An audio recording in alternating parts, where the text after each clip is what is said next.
O tema proposto para a minha equipe foi os crimes cometidos por brasileiro ocorridos no estrangeiro e os crimes cometidos por estrangeiros ocorridos no Brasil. A minha equipe é composta por Sinara Veríssimo, Ingrid de Andrade, João Matheus Cruz, Renata Costa e Chayenne Paiva.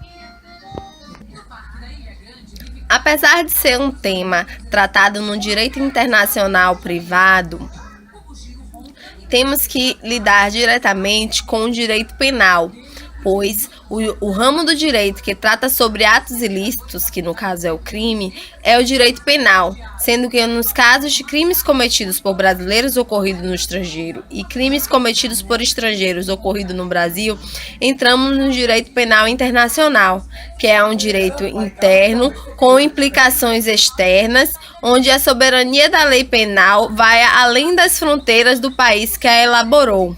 Trata-se de uma concessão nacional via convenção internacional, onde se dá valor à norma criminal como garantia de igualdade de tratamento, prevalecendo nesses casos o princípio da extraterritorialidade da lei penal, como exceção à regra geral da soberania e territorialidade da norma penal no espaço. São tratados diretamente nos artigos 5º, 6º e 7º do Código Penal. Quando falamos dos crimes cometidos por estrangeiros no território brasileiro, falamos diretamente da territorialidade da norma penal, pois a norma é clara, que diz: aplica-se a lei brasileira aos nacionais e estrangeiros que cometem crimes, sem prejuízo dos tratados e regras internacionais, independente da nacionalidade do sujeito ativo e da titularidade do bem tutelado pela norma criminal. Artigo 5º do Código Penal. A regra geral do ordenamento jurídico brasileiro é a territorialidade da lei penal, aplicando-se à lei brasileira sem prejuízo às convenções, tratados e regras de direito internacional ao crime cometido no território nacional. Quando vamos tratar com relação aos crimes cometidos por brasileiro no território estrangeiro, já entramos em um assunto mais amplo, pois o artigo 7º do Código Penal cuida do denominado princípio da extraterritorialidade da lei penal brasileira. De acordo com o referido princípio, em determinadas hipóteses, aplica-se-á a lei, embora o crime tenha sido cometido no estrangeiro, sendo as espécies de extraterritorialidade condicionada, incondicionada e hipercondicionada. Porém, como dito anteriormente, os casos do artigo em que é aplicado o artigo 7º do Código Penal é em alguns casos apenas. Em regra geral, há o que chamamos de jurisdição.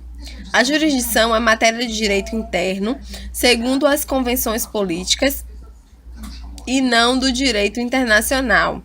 É o Estado que abre mão de sua soberania. Assim, são causas de exclusão da jurisdição por vontade própria específica e não de exclusão de ilicitude, conforme o artigo 23 do Código Penal, ou de pena, artigo 107 do Código Penal.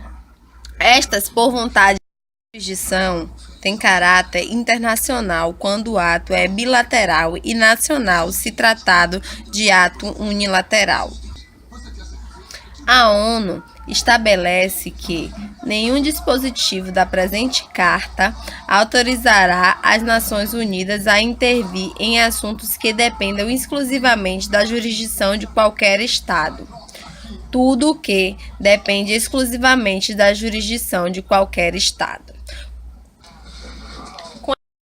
Com esse artigo, a ONU deixa claro que a soberania do Estado sempre deve prevalecer, lembrando que existem algumas exceções, alguns casos em que o próprio Brasil pode julgar o crime cometido pelo brasileiro em outro país. Vejamos agora um vídeo em que mostra ambos os casos, cometidos por brasileiro no país estrangeiro julgado no Brasil, que são os casos previstos no artigo 7º do Código Penal, e crimes cometidos por brasileiro no estrangeiro e que foi julgado pelo próprio país onde o crime ocorreu.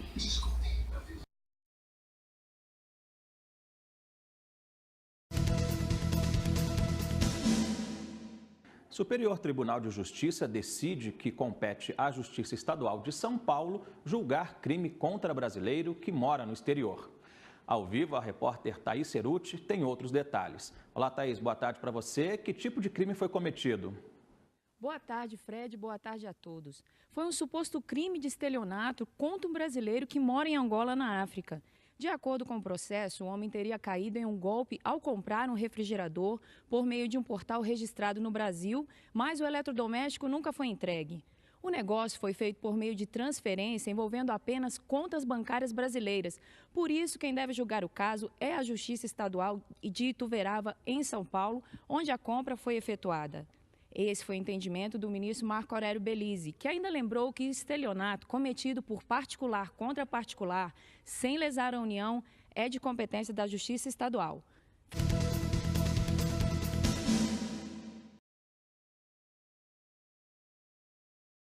Prisioneiros que estão no corredor da morte na Indonésia foram levados para o local onde vão ser executados.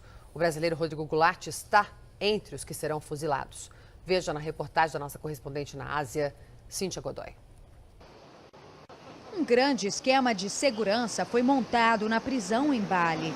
Familiares dos prisioneiros tentaram um último contato antes da transferência, mas foram barrados. 2 australianos, um nigeriano e uma filipina foram levados de balsa para a prisão de segurança máxima de Nusa Cambangan, ilha onde serão executados.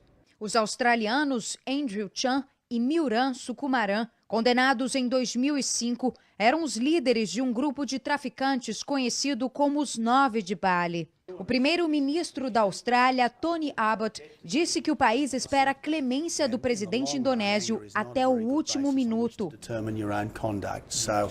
A transferência é um sinal de que as execuções de 11 estrangeiros que estão no corredor da morte devem acontecer em breve. Um francês e o brasileiro Rodrigo Goulart, condenado em 2005 por tentar entrar no país com cocaína em pranchas de surf, já estariam em Nusa Cambangan.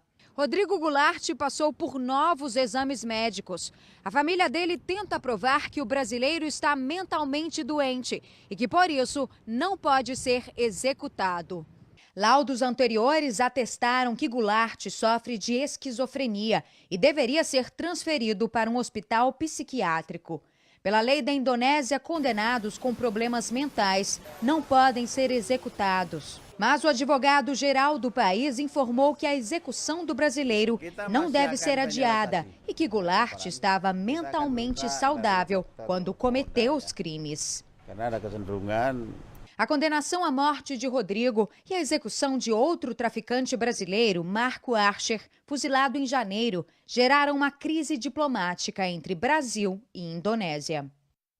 No desenvolvimento social, econômico, político, a competência nacional deixou de ser exclusiva e absoluta, pois o julgamento dos casos, principalmente penais, passou a ser de interesse ao direito público internacional e nacional, existindo, portanto, uma necessidade de reciprocidade entre os Estados para compor uma espécie de justiça universal, isso através dos tratados e convenções internacionais que buscam a dignidade da pessoa humana através dos direitos humanos.